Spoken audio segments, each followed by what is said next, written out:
Chaque jour, nous sommes confrontés à des choix parfois simples, parfois déchirants, que ce soit dans la vie personnelle, professionnelle ou spirituelle. Que faire vous apporte des réponses concrètes et de nouvelles perspectives. C'est bien sûr votre émission Que faire qui démarre. Merci d'avoir pris le rendez-vous, Aujourd'hui, je suis avec deux hommes de Dieu pour parler d'un sujet assez poignant. Restez avec nous pour découvrir tout à l'heure le thème du jour. Bonsoir, pasteur. Bonsoir. J'espère que vous allez bien. Très bien, par la grâce de Dieu. C'est un plaisir de vous avoir sur ce plateau. Bonsoir, docteur. Bonsoir. J'espère que vous allez bien. Très bien, je salue tous les téléspectateurs. D'accord. Aujourd'hui, on parle de peut-on devenir immensément riche sans s'engager dans des pratiques occultes? Docteur, la question vient vers vous. Au fait, quand j'écoute certaines questions, c'est comme une insulte à Dieu. Dit que il faut les pratiques occultes d'abord avant que quelqu'un ne devienne riche. Je sais qu'il y a d'autres gens qui font ça. Dieu n'a pas besoin de pratiques occultes de ceci avant de rendre quelqu'un riche. D'abord, tout ce qui est sur la terre, ça appartient à Dieu. Et il donne à qui il veut. Et celui qui veut. Donc, dit que, est-ce qu'on peut devenir riche, immensément riche sans les pratiques occultes? On peut bel et bien devenir riche en se basant sur Dieu, en se basant sur les principes bibliques établis par Dieu lui-même. Se baser sur Dieu pour devenir immensément riche. Êtes-vous du même avis que le docteur? Merci beaucoup, bien-aimé. Que Dieu bénisse. Amen. Comme l'a introduit l'homme de Dieu, c'est vraiment une insulte. C'est vraiment une insulte à celui que nous adorons de croire qu'il n'est pas en mesure d'apporter la richesse, ou je dirais plutôt la bénédiction en abondance à ses enfants. Et qu'il faut qu'on fasse recours à autre chose ou à autre spiritualité avant d'en avoir. C'est vraiment une insulte. Je commencerai juste à dire, c'est vraiment une insulte. Peut-être plus tard, on dira autre chose. D'accord. Pasteur, que représente la richesse pour vous, la richesse pour vous? Pour moi, la richesse, parlant de la parole de Dieu, il est important de savoir, comme l'a dit les Saintes Écritures, c'est l'Éternel qui appauvrit et il enrichit, selon 1 Samuel 2, verset 7. Donc c'est Dieu qui enrichit et c'est Dieu qui appauvrit. Donc ça vient de lui en fait, selon Agé 2, verset 8 également, qui nous dit que l'or est à Dieu et l'argent est à Dieu. Alors il est important de savoir que toutes ces choses appartiennent à Dieu. Et c'est Dieu qui donne. C'est Dieu qui donne. C'est vrai, il y a beaucoup de principes pour avoir toutes ces bénédictions qui viennent de Dieu. Mais il faut d'abord savoir que ça appartient à Dieu. C'est très important qu'on notifie ça. Satan n'a pas de l'argent. Satan n'a pas de richesse. Aucune richesse n'appartient à Satan. Et aucune société secrète, aucune spiritualité, quel que soit le nom que portera cette spiritualité, ne détient pas le monopole de la prospérité, le monopole de la richesse. Mais nous voyons souvent des gens pratiquer certaines pratiques, pas trop catholiques, mais qui sont quand même riches. Ouais. Il faut reconnaître d'abord qu'il y a une légère différence entre la richesse et la bénédiction. D'accord. Expliquez s'il vous plaît. La bénédiction, la Bible dit, la bénédiction qui vient de l'Éternel n'est suivie d'aucun chagrin. Donc, la bénédiction de l'Éternel enrichit. Et cette bénédiction n'est suivie d'aucun chagrin. Il est important de savoir que c'est dans la bénédiction de Dieu qu'on peut voir la richesse. Mais toute richesse n'est pas bénédiction. D'accord. Avoir les biens matériels ne veut pas dire que vous êtes béni. Parce que ce que vous avez, qui vous empêche de bien dormir, ce que vous avez, et qu'il faut sacrifier des choses, ça, ce n'est pas la bénédiction. Ça peut être la richesse, ça a beaucoup de conséquences. Mais lorsque ça vient de Dieu, Dieu ne te dira jamais autre chose qui va te retirer ta paix, qui aura des répercussions sur ta vie après la mort, ou qui aura des impacts sur sur ta descendance, ça ne vient pas de Dieu. Donc, la bénédiction, c'est ce qui vient de Dieu. Et ça vient enrichir. Et c'est important de savoir que quand ça vient de Dieu, ce n'est pas suivi de chagrin. Alors, il faut savoir que si ça ne vient pas de Dieu, ça vient toujours avec des conséquences. Alors, qu'est-ce qu'il faut faire? Il faut faire recours à celui qui bénit, dont les bénédictions produisent la richesse qui n'apporte à l'homme aucun chagrin. D'accord. Docteur, est-ce que l'essentiel, ce n'est pas d'avoir le matériel, l'argent pour subvenir à ses besoins, avoir du pouvoir et autres? Non, non. La Bible a dit que servirait-il à un homme de gagner le monde entier s'il perdait son âme? Puisque la richesse c'est bon, on va en jouir ici, on va utiliser ça là pour développer le royaume, mais la chose importante pour un individu, c'est de s'assurer que un jour quand il va quitter ici, je vais rentrer dans la gloire de Dieu, le ciel. Mais si je fais des pratiques occultes et que je fais l'œuvre de Dieu avec, est-ce que je n'ai pas de bénédiction en retour? Mais non, attends. Est-ce que tu penses à ta fin? Parce que le Dieu de Dieu dit que je soutiens l'œuvre de Dieu. C'est pas ça qui t'ouvre les portes des cieux. Non, c'est la vie que tu mènes qui te permet d'aller au ciel. C'est ça qui est la chose importante. Donc, la source de ton argent, d'abord, un serviteur de Dieu qui veut avoir des ressources auprès des gens doit savoir, même ceux qui le financent. Moi, je ne peux pas permettre à quelqu'un que je sais qu'il est dans des pratiques occultes de soutenir mon ministère. Je n'en ai pas besoin. Donc, faut pas sacrifier son âme sur l'autel de la richesse. Faut pas sacrifier son âme sur l'autel de la richesse, non.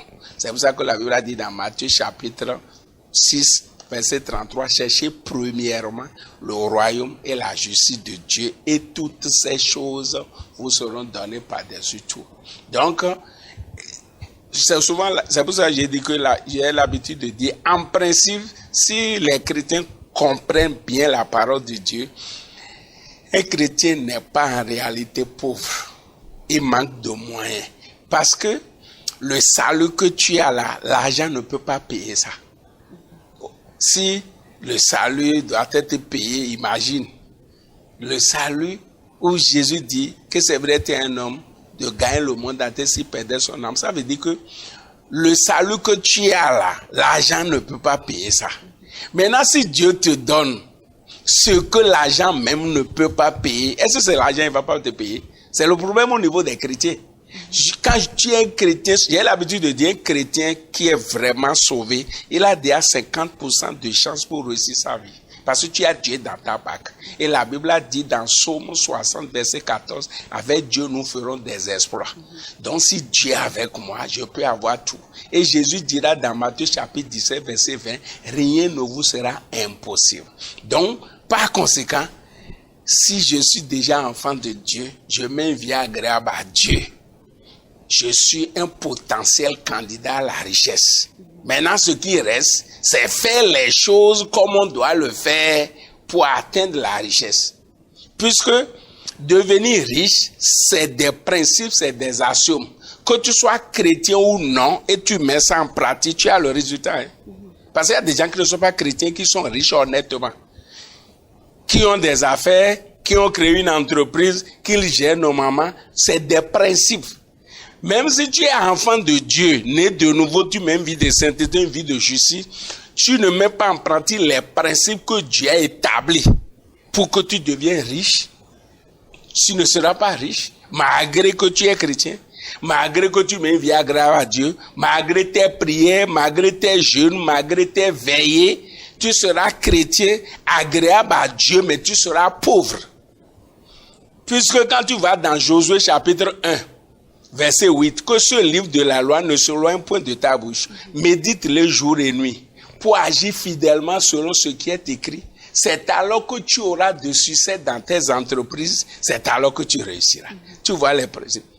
Donc, même si tu mets une vie agréable à Dieu, tu mets la parole de Dieu en pratique, tu ne crées pas des entreprises. Tu ne sais pas gérer, tu ne peux pas devenir riche. Tu comprends, non? Oui. Quand tu vas dans les choses là, dans Genèse chapitre 26, verset 12 par là, on a dit Isaac sema et il récolte au centuple. et Dieu le bénit et il devient fort riche. Il met vie agréable à Dieu, mais il fait ce qu'il doit faire. C'est de ça qu'il s'agit. Il y a des chrétiens, ils croient simplement aux promesses. Ils prient, ils jeûnent, mais ils sont paresseux. Un paresseux ne peut pas devenir riche. C'est de ça qu'il s'agit. Un fonctionnaire qui est simplement fonctionnaire, il ne peut pas devenir riche. Il n'y a pas de fonctionnaire riche. Un fonctionnaire riche, sa place est à la prison. Parce qu'on connaît ton salaire. On peut calculer. Donc c'est pour ça que Dieu a dit, il faut, à moins que le fonctionnaire, il apprend certains principes, le salaire que je gagne, j'ai pas une partie pour investir. C'est ça qui conduit à la richesse, puisqu'on peut gagner de l'argent de 4 manières. En étant un employé, en étant un travailleur indépendant, en étant un entrepreneur, en étant un investisseur.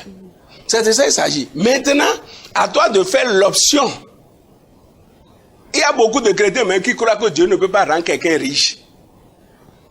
Alors que vous dites que Dieu peut tout. Tu dis que Dieu peut tout. Et maintenant, tu ne crois pas que Dieu peut te rendre riche. C'est là le problème. Si tu ne crois pas que Dieu peut te rendre riche, tu ne peux pas devenir riche. Donc il faut croire d'abord que Dieu peut me rendre riche. Et maintenant, je fais les choses selon les principes et je vais devenir riche. D'accord. C'est de ça qu'il s'agit. Pasteur, tout à l'heure, le docteur disait qu'il faut chercher premièrement le royaume et la justice de Dieu. Pour un païen, quel avantage y a-t-il à chercher le royaume des cieux pour lui? Pour un païen, quel avantage? Il faut d'abord savoir que nous ne sommes pas sur la terre pour toujours. Et qu'après cette vie que nous avons, il y a une autre réalité. Cela est très important. C'est important qu'on le sache. Donc c'est la vie après la mort que nous garantissons en acceptant Christ dans notre vie. Donc c'est cette garantie que nous poursuivons d'abord en donnant notre vie à Jésus. Donc ça ne suffit pas d'être multimilliardaire sur la terre et tu as une vie courte, une vie partielle. Et après cette vie, que tu vives une éternité en enfer. Ça ne te sert à rien. Ça ne te sert pratiquement à rien. Voilà pourquoi c'est très important pour toute personne consciente de savoir qu'après cette vie-là, il y a une autre vie.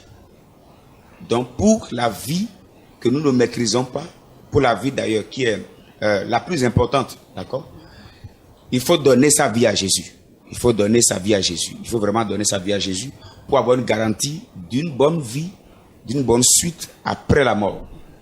Voilà pourquoi il ne faut pas poursuivre les richesses de la terre jusqu'à engager tout derrière soi juste pour les avoir et penser qu'après la mort il ne reste plus rien.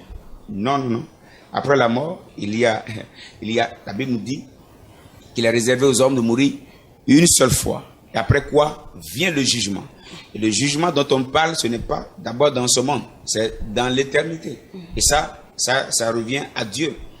Donc Dieu nous jugera de l'autre côté, dans l'au-delà, en fonction de la vie que nous avons menée sur la terre. D'où l'importance pour tout homme de savoir qu'après cette vie, il y a une autre vie. Donc pour garantir l'autre vie, il est important de faire le meilleur choix aujourd'hui en acceptant Jésus. Donc pour répondre simplement à votre question. D'accord. Mais si en pleine conscience, j'adhère à une pratique occulte et que je fais tout pour la gloire de Dieu, je fais des actions, je pour l'œuvre de Dieu, pour la gloire de Dieu et tout, est-ce que Dieu ne bénit pas ça et est-ce que j'aurai encore une durée courte de vie? Après la mort, sur cette terre? Oui, sur cette terre. La longévité sur la terre ne garantit pas l'éternité. Tu peux vivre longtemps. Tu peux avoir l'argent pour te soigner, changer même les organes de ton corps. Tu peux. Tout ce qu'on fait ici, ça ne garantit pas l'éternité. Tu peux vivre longtemps. Mais je fais des œuvres pour Dieu. Je construis des églises, je participe à la vie. Il faut savoir que Dieu n'a pas besoin d'aide. Ok. C'est important de le savoir. Dieu n'a pas besoin d'aide. Donc, Dieu a tellement besoin d'aide que toi, tu veux l'aider. Et pour l'aider, tu allais te sacrifier. Tu allais sacrifier tes enfants. Tu allais sacrifier ta femme. Maintenant, pour avoir les ressources pour aider Dieu. C'est de l'insulte. Je reviens toujours à ce langage-là. C'est de l'insulte. D'accord. Donc, tu peux participer aux œuvres de Dieu. Tu peux aider même les églises. Tu peux construire les mosquées. Tu peux aider les orphelins. Tu peux faire tout ça. Si tu n'as pas reçu Jésus, après ta mort, c'est l'enfer. Et c'est important qu'on l'explique. Parce qu'il y a des croyances qui amènent parfois à adhérer à une idéologie erronée, selon laquelle c'est les œuvres que nous posons, c'est les œuvres que nous faisons qui nous rassurent l'éternité. C'est très faux. C'est très faux. Tu ne peux pas être en conflit avec Dieu sur la terre et c'est après ta mort maintenant qu'on va vous réconcilier. Ou c'est après ta mort qu'une messe sera faite, que des prières soient faites et que là-bas maintenant un homme sur la terre qui ne maîtrise même pas l'éternité soit en mesure de te réconcilier avec un être si supérieur. Arrêtons d'insulter Dieu. Après la mort, il ne te reste plus rien. Tout ce qui te garantit l'éternité, c'est la qualité de vie que tu as menée sur la terre. Mais il faut savoir que je ne peux pas être en conflit avec Dieu sur la terre et c'est après ma mort maintenant que j'ai une garantie d'être réconcilié. La réconciliation avec Dieu se fait sur la terre. Mais ceci, par ma vie que je donne à Christ et par la qualité de vie chrétienne que je mène. Si je refuse ça, je peux bâtir des milliers d'églises, je peux investir dans l'évangélisation, je peux nourrir des milliards de veuves et d'orphelins. Après la mort, je vais en enfer. D'accord. Parce que nos œuvres sur la terre ne nous garantissent pas notre relation avec Dieu. En fait, Dieu n'est pas corruptible. On ne corrompt pas Dieu avec le matériel. On ne corrompt pas Dieu avec nos actions. Ce qui séduit le cœur de Dieu est que tu acceptes Jésus-Christ comme Seigneur et Sauveur. Et que tu vives la vie selon Dieu. Parce qu'il se peut aussi que tu acceptes Jésus et que tu vives une mauvaise vie. Plusieurs sont dans l'église, mais finiront en enfer. Parce que leur vie ne glorifie pas le Seigneur. C'est important qu'on notifie ça. Même adhérer à une église ne te garantit pas le ciel. Ta relation avec Dieu est tout ce qui te garantit le ciel. D'accord. Docteur, êtes-vous d'accord avec le pasteur? Oui, je suis d'accord avec lui. On ne connaît pas Dieu, non. Déjà parce que nous sommes sauvés. Éphésiens chapitre 2, nous sommes sauvés par la grâce, par le moyen de la foi. Ce n'est pas nos œuvres qui nous sauvent. Les œuvres, c'est la conséquence du fait que tu es devenu chrétien. Je suis né de nouveau. Je suis devenu enfant de Dieu. Là, je sais que Dieu m'a sauvé. D'abord, il m'a créé et il m'a encore sauvé. Donc, et moi-même, et tout ce que j'ai appartient maintenant à Dieu. D'accord. La richesse est donc un don de Dieu? Oui, la richesse est une grâce que Dieu accorde à ses enfants. La richesse, c'est la mise en pratique des principes. Puisque devenir riche là, c'est un principe, c'est scientifique. Quiconque suit comment ça se passe, il va devenir riche. Vous comprenez? Il y a des principes dans la Bible qui nous permettent de devenir riches. Nous avons notre père Abraham. Il est riche, ou bien il faisait quoi? Le champ, il élevait de moutons, de ceci. Il avait des serviteurs. Il avait même une armée. Tu te rappelles? Quand il a mobilisé au milieu de ses serviteurs 300 personnes pour aller à la guerre. Vous comprenez cela? Donc, quand nous mettons en pratique les principes bibliques que Dieu nous a donnés, on peut devenir riche. D'accord? Mais d'abord, c'est une affaire de volonté et de changement de mentalité parce que beaucoup de chrétiens pensent que être riche, c'est aller en enfer. Parce qu'on a donné la parabole du riche et du pauvre Lazare. Le riche est allé en enfer, Lazare est allé au ciel. Le riche n'est pas allé en enfer parce qu'il est riche. Puisque quand tu vas dans le livre de 1 Timothée chapitre 6, il y avait des riches dans l'église. 1 Timothée chapitre 6, faut pas oublier qu'il y avait bel et bien des riches dans l'église. Et l'apôtre Paul écrivait à Timothée par rapport aux riches. Oui. Et qu'est-ce qu'il dit dans 1 Timothée chapitre 6? Nous sommes là. Oui. 1 Timothée chapitre 6, je lis le verset 17. Recommandons aux riches du présent siècle de ne pas être orgueilleux et de ne pas mettre leur espérance dans des richesses incertaines, mais de mettre en Dieu qui nous donne avec abondance toutes choses pour que nous en jouissons. Recommande-les de faire du bien, d'être riches en bonnes œuvres, d'avoir de la libéralité, de la générosité. Donc même dans l'église, il y avait des riches. Maintenant les riches, il y a deux choses qui tentent les riches, il y a deux pièges qui les guettent. Le premier piège, c'est de tenter à mettre sa confiance en sa richesse. Là, comme je suis riche, donc je n'ai plus besoin de prier, je n'ai plus besoin d'aller à l'église, je n'ai plus besoin de gêner, de faire ça là. Ça, c'est très, très dangereux. Tu es en train d'oublier celui qui t'a donné la richesse. Donc, c'est pour ça que je dis, ne pas mettre leur confiance en Dieu. Donc, le premier piège qui guette les riches, ils risquent de mettre leur confiance en la richesse. Deuxièmement, maintenant, l'orgueil. Parce que quand on le veut ou non, la richesse, ça monte la tête. Et c'est pour ça que souvent je dis à l'église que quand les gens font humble, je suis humble, je fais cela, je ris. Tu es pauvre et tu montres que tu es humble. Moi, je ne crois pas à ton humilité. Deviens riche et montre-moi que tu es humble. Je saurai que tu es humble. C'est de ça qu'il s'agit. Donc Dieu dit, les riches là, être riche c'est possible, mais il y a deux dangers qui te guettent. Tu risques de mettre ta confiance en la richesse ou tu risques de devenir orgueilleux. Donc c'est les deux dangers. Donc, mais on peut devenir riche pour la gloire de Dieu. On en a besoin aujourd'hui. On a besoin des riches dans nos différentes églises pour que l'œuvre de Dieu aille de l'avant. Regarde les autres communautés, les temples qu'ils construisent. Regarde nous les temples, surtout nous les églises évangéliques, regarde nos temples. Nos temples révèlent l'état des gens qui adorent dans l'église. Et ça repousse certaines personnes. Et ce n'est pas que la richesse n'est pas disponible. La richesse est disponible. Il faut croire que tu peux devenir riche et mettre en pratique les principes. Va te faire former. Les chrétiens pensent qu'on peut tout apprendre dans les quatre coins de l'église. Non, moi j'enseigne beaucoup de choses aujourd'hui. Je connais beaucoup de choses aujourd'hui. Et ce n'est pas à l'église que j'ai appris ça. Non. Donc c'est de ça qu'il s'agit. La connaissance. Il faut chercher la connaissance. Salomon est devenu riche grâce à quoi? La connaissance, la sagesse et l'intelligence. C'est de ça qu'il s'agit.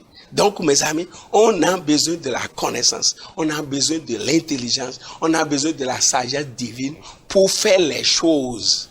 Et là, Dieu va nous bénir. D'accord. Pasteur, nous sommes héritiers du royaume des cieux, nous sommes héritiers de tout ce que possède notre Père, le Seigneur Jésus-Christ, n'est-ce pas? Que faire pour pouvoir bénéficier de ces richesses-là? Ok. Je rends vraiment grâce à Dieu pour cette émission. C'est une réalité très triste aujourd'hui remarquée au milieu de beaucoup de chrétiens. Comme l'a dit l'homme de Dieu tout à l'heure, l'état de l'église actuelle repousse certains. Il y a des personnes qui préconisent qu'accepter Christ, c'est comme accepter vivre une vie misérable. Et ceci à cause de quoi? À cause de la mentalité que le chrétien a. Et ceci en fonction du type d'enseignement qu'on lui a donné. Qu'est-ce qu'on nous a enseigné par rapport à la bénédiction, par rapport à la prospérité? La Bible nous dit que la foi vient de ce qu'on entend. La foi, la Bible dit quoi? Que le juste vivra par la foi. Ça veut dire l'élément qui nourrit tous les domaines de la vie d'un enfant de Dieu, c'est la foi. Ça veut aussi dire que sur le plan financier, ce qui peut t'alimenter, c'est la foi. D'accord? C'est la foi en la prospérité. Est-ce que tu crois que c'est possible? Est-ce que tu crois que Dieu te l'a disposé? Maintenant, cette foi dépend maintenant de ce que tu entends. Ici, je remets en évidence toutes ces personnes. Je demande à tout type de serviteur de Dieu qui enseigne sur la pauvreté comme étant la voie légale d'aller au ciel de se repentir.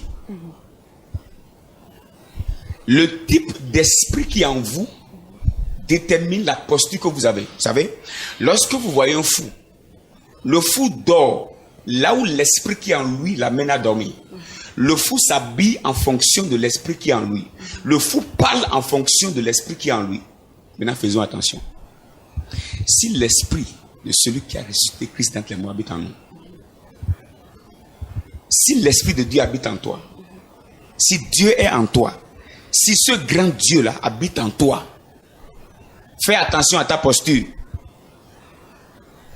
C'est-à-dire, celui qui est en nous, c'est nous qui révélons qui est en nous. Arrêtons d'insulter le royaume de Dieu comme étant,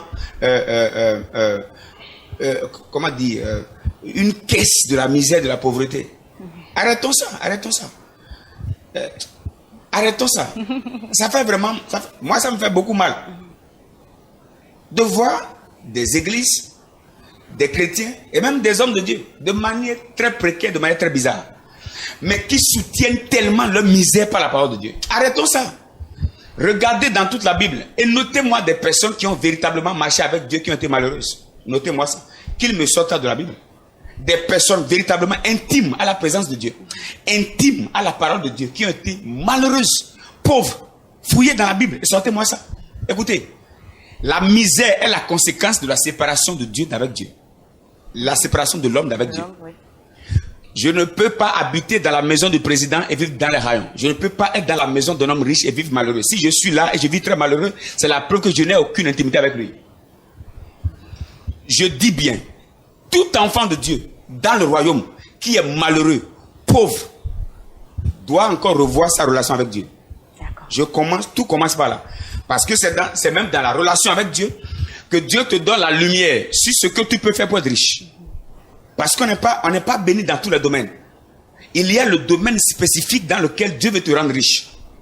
Maintenant, tu ne peux pas découvrir ce domaine si tu es loin de celui qui te connaît. Le Saint-Esprit est celui qui maîtrise toute la terre. Il a participé à la création. Et moi, en outre, je dis à tous les enfants de Dieu, tu ne peux pas être riche sans le Saint-Esprit. Le Saint-Esprit a participé à la création. Il sait là où l'or a été déposé. Il sait là où toutes les richesses de la terre ont été déposées. Jésus a dit quoi? Il vaut mieux que moi je m'en aille. Si lui vient, il vous enseignera toute la vérité. Toute la vérité sur la prospérité, sur le bien-être de la vie chrétienne, se trouve chez le Saint-Esprit. Tout enfant de Dieu, malheureux, pauvre, est un signe tangible qui n'est pas en bonne relation avec Dieu. D'accord, pasteur. Docteur, être riche ou ne pas être riche, est-ce que dans ce monde où tout est actuellement bizarre et tout est dur, comme nous l'a annoncé la Bible, est-ce qu'il ne faut pas vraiment revoir les choses pour aller à la richesse, mais sans forcément être honnête? Tu disais tout à l'heure que tout est dur et tout est difficile. En fait, j'ai l'habitude de dire, quand les gens disent que le temps est dur, il n'y a pas l'argent, tout ça, le temps n'est pas dur, c'est toi qui es faible. Wow. Oui, le temps n'est pas dur. Tu es faible. Tu es faible. C'est pour ça que tu penses que le temps est dur. Non. Quel que soit Alpha, ce dont tu as besoin pour vivre mieux, pour servir ton Dieu, c'est disponible si tu fais les choses comme tu dois le faire. C'est de ça qu'il s'agit. Donc on va pas dire que comme vraiment on crie maintenant, tout est dur, maintenant est-ce qu'on va pas arranger les choses? Et c'est aujourd'hui, c'est comme ça, les gens veulent être rapidement riches. Ils sont prêts à vous détourner, même tu crées ton entreprise, des frères, des membres de l'église qui travaillent dans ton entreprise. Ce n'est pas le travail qui les préoccupe, mais ils veulent rapidement construire maison, rapidement payer voiture et tout ça là. Et ils vont commencer par détourner, faire tout ça là, ou bien des gens dans la fonction publique, ceci. Non. Là, devenir riche là, ça prend du temps. C'est quelque chose qui se construit. C'est étape par étape. C'est pour ça que Salomon dit dans le Proverbe que celui qui amasse un peu, petit à petit, devient riche. Mais celui qui veut devenir riche du jour au lendemain, mais tu vas rentrer dans des problèmes. Donc, réussir sa vie, devenir riche, ça prend du temps. Et il faut la patience. Maintenant, il y a certaines personnes, il y a un autre aspect qui fait que beaucoup souffrent. C'est ne pas connaître notre mission de vie. On vit, mais on ne sait pas pourquoi on vit. On vit, on ne connaît pas ses talents, ses dons. Dieu, en créant chacun, a mis des dons, des talents en nous. Dieu t'a envoyé toi sur cette terre pour régler un problème. Il m'a envoyé sur cette terre pour régler un problème. Il a envoyé sur cette terre pour régler un problème. Dieu ne va plus envoyer une autre personne comme toi sur la terre. Avant toi, il n'y a eu personne qui soit aisé comme toi. Et avant toi, il n'y en aura pas. Mais le problème, c'est quoi? Les chrétiens, ce que je dis aux chrétiens, prend tout son temps à prier, à lier les démons, à invoquer le feu sur les sorciers, les agents du diable. C'est bon, hein? Mais moi, je vois que la prière la plus importante, c'est de demander à Dieu, pourquoi tu m'as amené sur cette terre? Quand tu connais ça, tu rentres dans le plan de vie pour toi. Les ressources la suivent. Regarde les grands serviteurs de Dieu qui servent Dieu. Tout ce que tu fais, si tu le fais fidèlement, tu vas réussir dedans. C'est pas un seul chemin. Regarde les serviteurs de Dieu qui servent Dieu honnêtement. Ils ne manquent de rien. Il y a des serviteurs de Dieu qui sont multiples. Dieu bénit. Si tu connais ta mission de vie, moi, qu'est-ce que Dieu m'a donné comme talent? Il y a certaines personnes, Dieu l'a donné comme talent, le chant. Il y a certaines personnes, Dieu l'a donné comme talent la cuisine. Il sait bien faire la cuisine. C'est-à-dire, le problème, c'est quoi? On laisse, chacun vient sur cette terre avec son travail. C'est pour ça que j'ai l'habitude de dire, il n'y a pas d'emploi pour tout le monde, mais il y a du travail pour tout le monde. Chacun vient sur cette... Moi, je vais attendre maintenant que quelqu'un m'emploie. Non, je sais pourquoi je suis sur la terre. Et au contraire, c'est les gens qui m'appellent moi. pour bénéficier du don que Dieu m'a donné et il me paye. C'est de ça qu'il s'agit. Donc, il y a beaucoup de chrétiens. Je veux que les chrétiens se concentrent sur qu'est-ce que Dieu m'a donné. Regarde la parabole des 5 personnes à qui on a donné talent. Quelqu'un a eu 5, quelqu'un a eu 2, quelqu'un a eu 1. L'autre n'a pas fructifié. On lui a arraché. On a donné à celui-ci. Rentre en toi-même. Qu'est-ce que Dieu t'a donné comme don et talent? Développe-toi dans ça. Commence par le faire. La richesse va te suivre. Il y a le docteur Moroé. C'est un pasteur américain. Il dit, le secret de la réussite, le secret de la richesse, c'est devenir un homme de valeur. Quand tu deviens un homme de valeur et les gens ont besoin de toi, l'argent va te suivre. On ne coupe pas. Jimoro dira, on ne coupe pas derrière l'argent et la richesse. On attire la réussite, on attire l'argent vers soi en devenant une meilleure personne. Les gens ont besoin de moi, pourquoi? Si beaucoup de personnes ont besoin de moi, j'aurai de l'argent.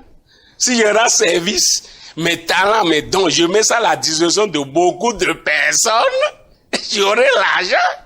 Donc c'est pas compliqué. Devenir riche là, fais ce pourquoi Dieu t'a appelé, fais ça bien.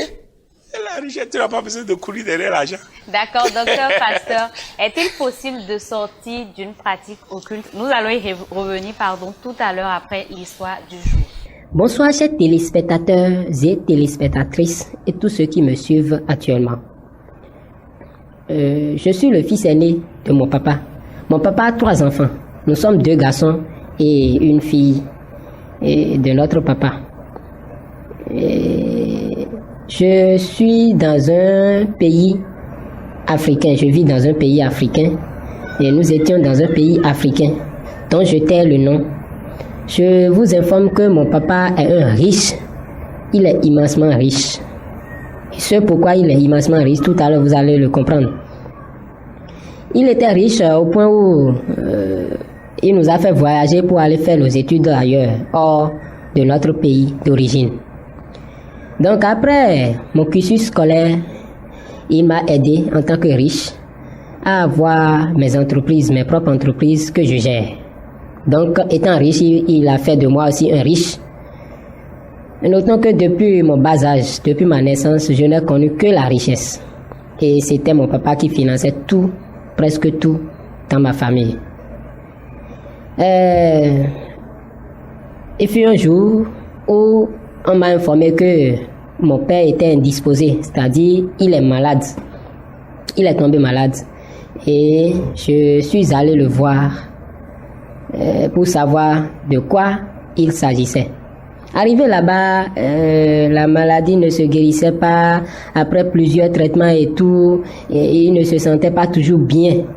Mais à un moment donné, il s'est retrouvé un peu et nous sommes retournés à la maison. Donc, c'est-à-dire, j'ai quitté le pays dans lequel je faisais mes affaires. J'ai quitté ce pays-là pour le rejoindre dans notre pays d'origine où on était, afin de l'assister pour les soins.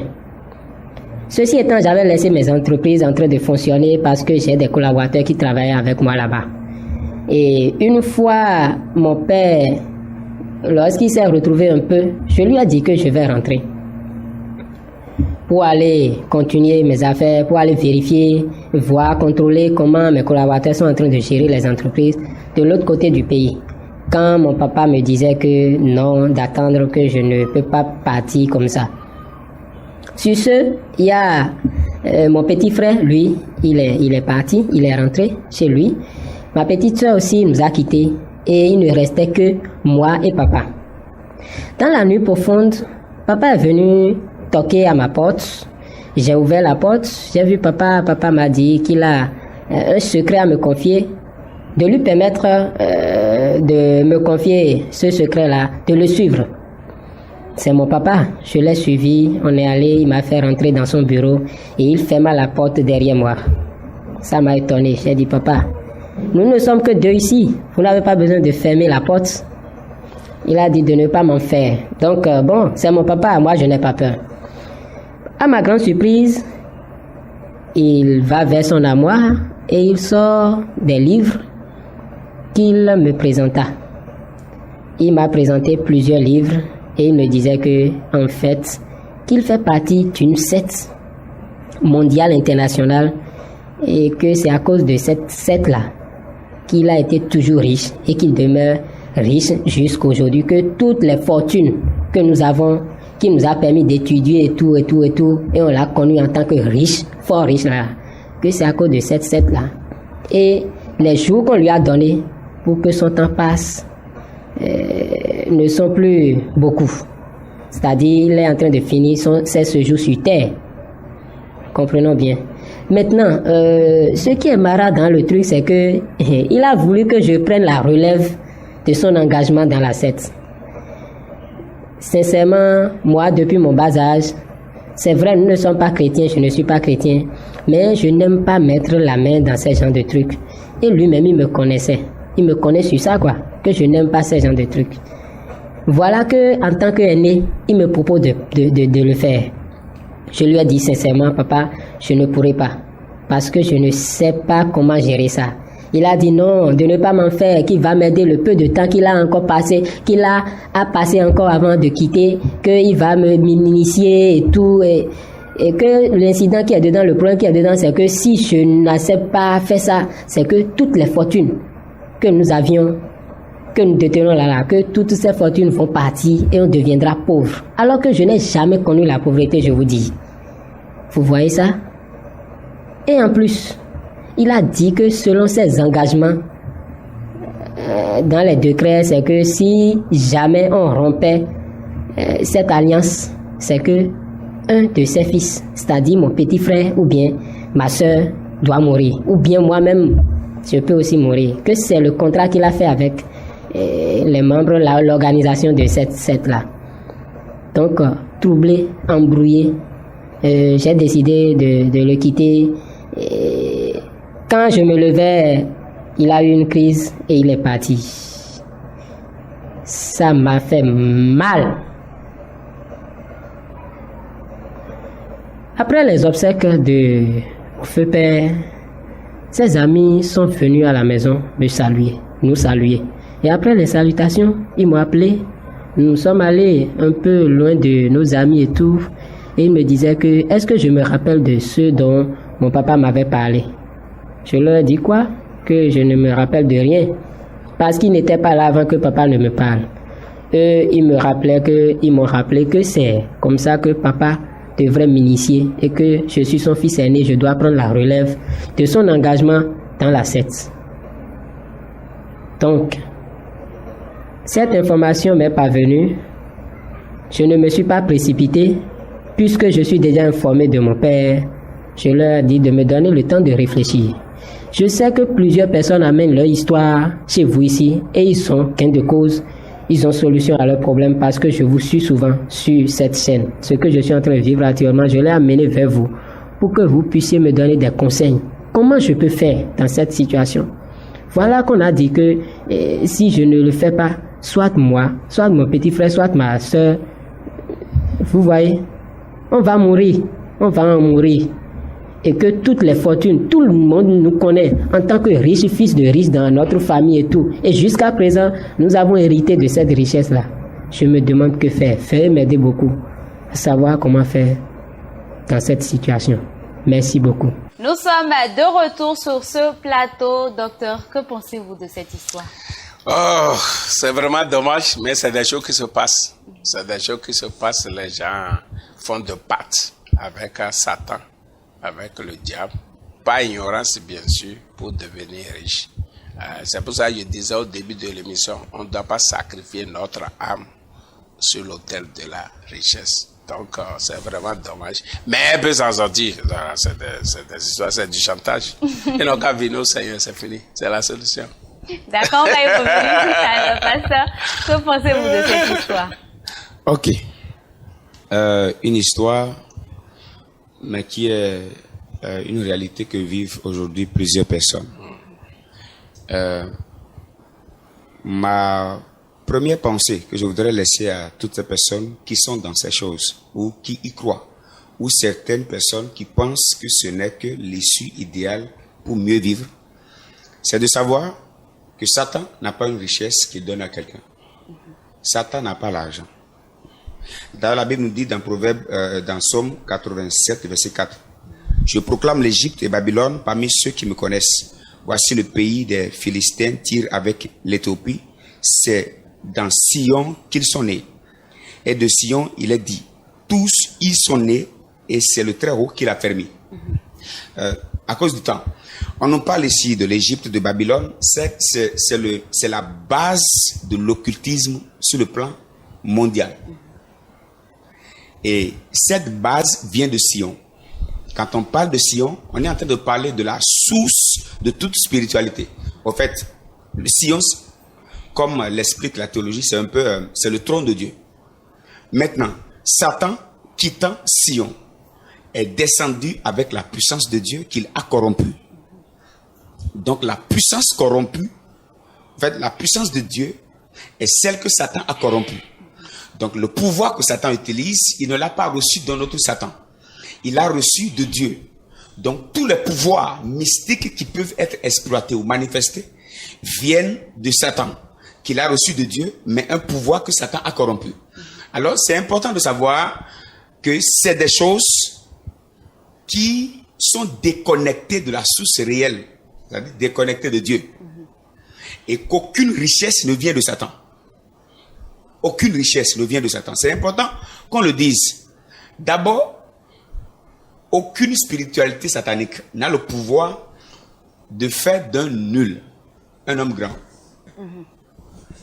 Quelle que soit la société secrète ou quelle que soit la spiritualité, je ne veux pas nommer, vous n'allez trouver aucune qui aille dans les rayons, qui aille dans la poussière, aller chercher des hommes nuls, des hommes sans instruction, des hommes sans connaissance, des hommes au bas niveau de la société et qui ont le pouvoir de le faire monter sur l'échelle de la richesse ou sur l'autel de la prospérité.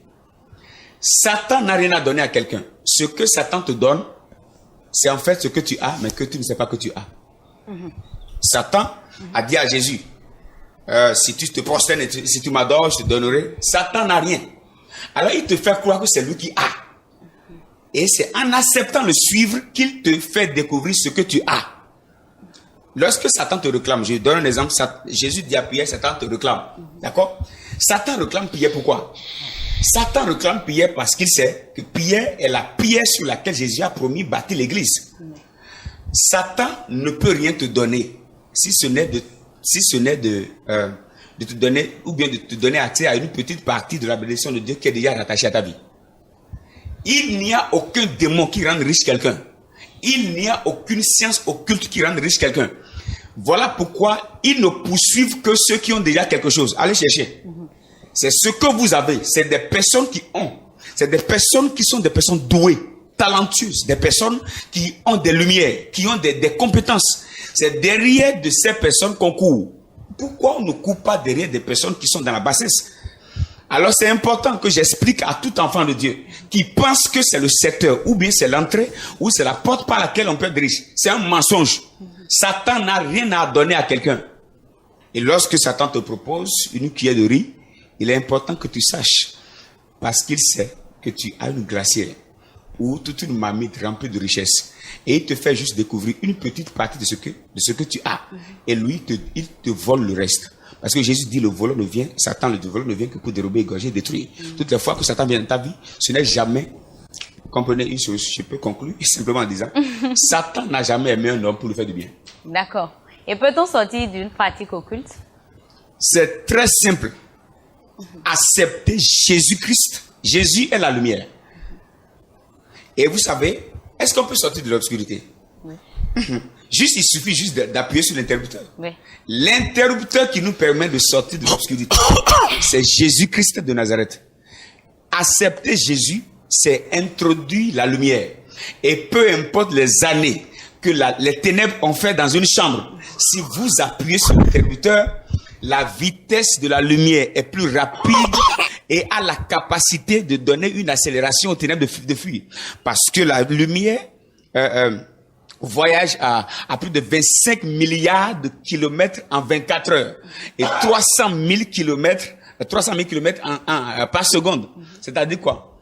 Automatiquement, lorsque vous recevez Jésus, la lumière s'impose et les ténèbres sont dissipées. Il n'y a pas du temps à prendre pour que vous sortiez. Vous acceptez Jésus et vous entrez dans la lumière. Et le pouvoir des ténèbres sur votre vie est dépouillé. Maintenant, il est important de savoir que ça dépend aussi. Vous acceptez Jésus, mais ça dépend aussi de la suite, du travail qu'on fait avec vous. Parce qu'il faut savoir que même si vous venez en Christ, ça ne suffit pas. Il peut y avoir des poursuites spirituelles. Et là, c'est important de faire recours à une bonne confession religieuse, une bonne église, un bon homme de Dieu qui a la capacité spirituelle, qui est investi de l'autorité et qui a la lumière disponible pour vous conduire. Sinon, il peut arriver que vous entriez en Christ et qu'on vous menace, qu'on vous rende un peu la vie compliquée. Mais il faut savoir que quand vous venez en Christ, vous êtes dans la lumière qui domine, la lumière qui protège, la lumière qui sécurise. Et quand vous venez en Christ, le protecteur désormais de votre vie, ce n'est plus vous-même. C'est Jésus qui s'engage à vous garder. C'est très important. Si notre frère accepte Christ comme Seigneur et Sauveur, ne va-t-il pas tout perdre? Il est important, je l'explique encore brièvement. Rien ne prouve que la richesse qu'ils ont, ça vient d'eux. Satan n'a pas de richesse à donner à quelqu'un. C'est cette mentalité déjà qui est la prison dans laquelle on les a gardés depuis des années. Ou peut-être la prison dans laquelle son père a été gardé captif depuis des années. Satan n'a pas de richesse à donner à quelqu'un. Une société secrète, une secte n'a pas de richesse à donner à quelqu'un. S'ils ont de richesse, ils n'ont qu'à aller chercher les malheureux et qu'on les installe dans la prospérité, dans la richesse. Ce n'est pas possible. C'est déjà des personnes. Ils ont les capacités spirituelles de lire les étoiles, de lire les destinées. Les rois mages, déjà, depuis l'Orient, ils ont vu l'étoile de Jésus. Et déjà, de l'étoile, ils ont fait la lecture de qui était né, le roi des Juifs. Et pendant ce temps, voilà ce qui est dramatique. Pendant ce temps, les sacrificateurs, les prophètes du temps, ne savaient même pas que le roi des Juifs était né. Mais c'est ceux qui avaient des pratiques occultes qui avaient pu faire le discernement de celui qui était né. Donc, ils peuvent avoir la capacité spirituelle, satanique bien sûr, de faire la lecture de votre étoile. Et c'est en fonction de cette étoile qu'on vient vous chercher. C'est en fonction de déjà la royauté qu'ils ont vue en vous qu'on vous poursuit. Donc, ce n'est pas que vous étiez minable, pauvre, écrasé, qu'on est venu vous chercher pour vous faire riche. Non, ce n'est pas réel. Quand les rois mages, beaucoup après, c'est parce que vous êtes le roi des Juifs. D'accord, pasteur. Coach, est-ce que donner sa vie à Jésus, si le frère le fait, est-ce qu'il ne va pas tout perdre? Non, ça dépend. Ça dépend. Puisque tel que il a parlé là, c'est comme si leur papa ne les a pas entraînés dans des pratiques. Non. Parce que Dieu ne les a pas entraînés, il faisait ces choses et tout ça là. Moi, je crois qu'actuellement, ce qu'il a fait simplement, c'est de donner sa vie à Christ. Avec ses frères, et comme le pasteur l'a dit, il faut des gens expérimentés pour les accompagner. D'accord? La Bible dit dans 1 Jean 4, celui qui est en nous est plus grand que celui qui est dans le monde. S'ils peuvent recevoir Jésus dans leur vie, ils peuvent vaincre tous ces puissants des ténèbres, ces gens-là qui les menacent, tout ça là, non. Ils peuvent avoir la victoire sur eux. D'accord. et garder les richesses. Satan a quelque chose, Satan a créé quelque chose. Et garder leurs richesses et utiliser ça pour la gloire de Dieu. D'accord. Si vous avez un dernier conseil pour notre frère, ce serait lequel? Le frère et celui qui a donné le témoignage. Oui, c'est de venir à Christ. Lui-même, il a dit que ils ne vont pas à l'église et tout ça là, mais ils n'ont pas. C'est de donner sa vie à Jésus-Christ. C'est de voir un bon serviteur de Dieu, de se confesser, d'accepter Jésus dans sa vie. On va prier pour lui et que tout ça là. Et maintenant, il faut les suivre. Le suivi, c'est important, il faut les suivre et ils auront la victoire. D'accord, merci beaucoup, coach. Pasteur, si vous avez un dernier conseil pour notre... Un dernier conseil, Jésus est la lumière. Jésus est la solution. Si vous êtes en Christ, vous êtes une nouvelle créature. Et la main de Dieu est sur vous. Vous devenez une priorité pour Dieu. Vous êtes la prunelle de l'œil de Dieu. Dieu ne permettra pas. Jésus dit, même les cheveux de vos têtes sont tous comptés. Il est important qu'ils sachent qu'en Christ, on est en sécurité. Et que la main de Dieu nous garde. S'ils viennent à Christ, ils sont sauvés, ils sont sécurisés. Mais s'ils refusent Christ, et ils pensent qu'ils peuvent vivre là-bas, ou vouloir faire autre chose, ils doivent savoir que le monde là est une affaire de puissance. Et c'est la loi du plus fort qui domine. Et le plus fort, c'est Jésus-Christ. Si tu n'as pas Jésus, le plus fort qui peut te dominer de l'autre côté, c'est Satan. C'est le système du monde des ténèbres. Alors, le plus fort que moi je le recommande à chercher, c'est Jésus-Christ qui donne leur vie à Jésus. Et ils doivent savoir une chose, Dieu bénit et Dieu protège. C'est très important de le savoir. Et ils ne seront pas obligés de perdre leur richesse. Non. Que Dieu vraiment, qu'ils prient, qu'ils demandent à Dieu de les aider. S'ils ont besoin d'aide, ils peuvent demander le conseil auprès de la télévision qui est vraiment doté pour les aider à rencontrer des hommes de Dieu qui peuvent vraiment les aider, qui peuvent vraiment les instruire et leur donner des directives qui pourront les aider afin qu'ils ne sombrent pas. Mais il faut qu'ils sachent que Jésus-Christ est la solution. D'accord. Pasteur, présentez-vous à nos chers téléspectateurs. Ici, vous avez devant vous le pasteur Blaise Meizi.